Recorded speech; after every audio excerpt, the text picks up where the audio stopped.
do you tolerate experiencing social anxiety? Because if not, it's making your social anxiety worse.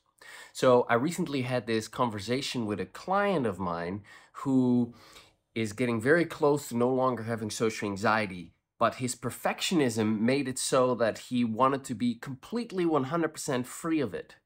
And while that's possible, as long as you don't get into new situations, once you've mastered a social situation and you're at ease there, well, you'll be at ease there. But if you never have done public speaking, for example, then maybe you get into public speaking, you have some more anxiety there. Well, then you just use the tapping and you clear it. But he wasn't completely where he wanted to be yet. And so the little social anxiety that he did still experience, he was upset about that. So I asked him, well, do you have room for social anxiety? Do you tolerate experiencing it? Or are you still upset about it? Do you still judge yourself for it? You still really bummed out? Are you obsessing about not experiencing social anxiety? Because if so, I told him, telling you, that's a problem, because that focus on the social anxiety keeps it alive.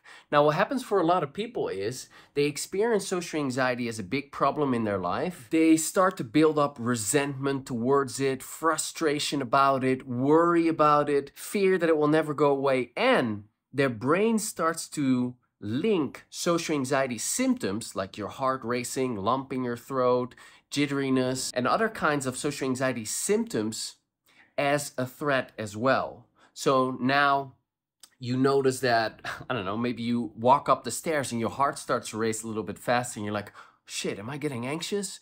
And you're worried that you're going to get anxious and then all the consequences of that. And you make anxiety the enemy. So that label of threat associated with anxiety is what causes the anxiety to loop, because now there's anxiety. You're like, oh no, there's anxiety. Oh shit, I shouldn't feel anxious.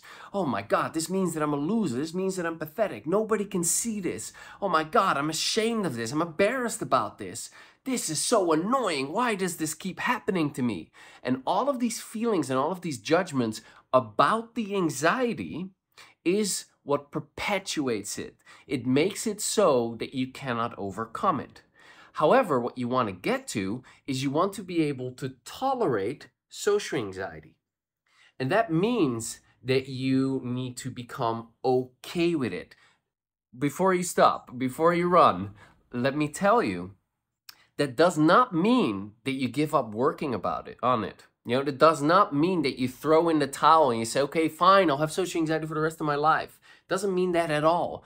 It doesn't mean that you approve it or like it. It just means that, okay, if it happens, then that's my experience in the moment. I cannot do anything about it right then, right there. I cannot control it and push it back down. At best, I can cope. And actually, have you ever noticed that when the anxiety comes up, you're like, no, not now, and you try to push it away and you try to fight it, it actually gets stronger? So a counterintuitive approach is to actually accept and allow the anxiety to be there. I've talked about this many times for many years. It's one of the 3 keys to effortless social ease. Accepting anxiety, making some room for it in your inner world, allowing it to be. I know this is very easily said and a lot harder done, but you can actually get there because you can use tapping, EFT tapping, to target your non-acceptance. So your non-acceptance consists of the shame about your anxiety, the anger at yourself for not having resolved it yet or still dealing with it, or the fear that it's not going to go away, or the fear of the consequences of feeling anxiety, etc. So the emotions are part of the non-acceptance, and also your judgments towards yourself. This means that I'm a loser. This means that I'm inferior. This means that I'm weak. All of these emotions and judgments, they make up non-acceptance, and they make your social anxiety worse. What you want to get to is you want to neutralize these emotions, you want to neutralize these judgments, and instead accept and allow the anxiety. And when that is your experience, the anxiety comes up and it can complete its cycle. It doesn't spike. It will come up and then it can begin to calm down. And you'll see that anxiety will begin to leave faster.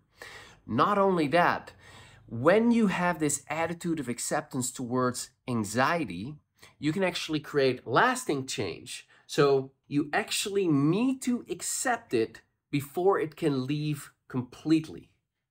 Now, I explained this concept more, as well as the other 2 keys and how to overcome it completely, in my free 7-day social confidence mini course called The 7 Secrets to Social Confidence, which you can get by going to bit.ly/social confidence now.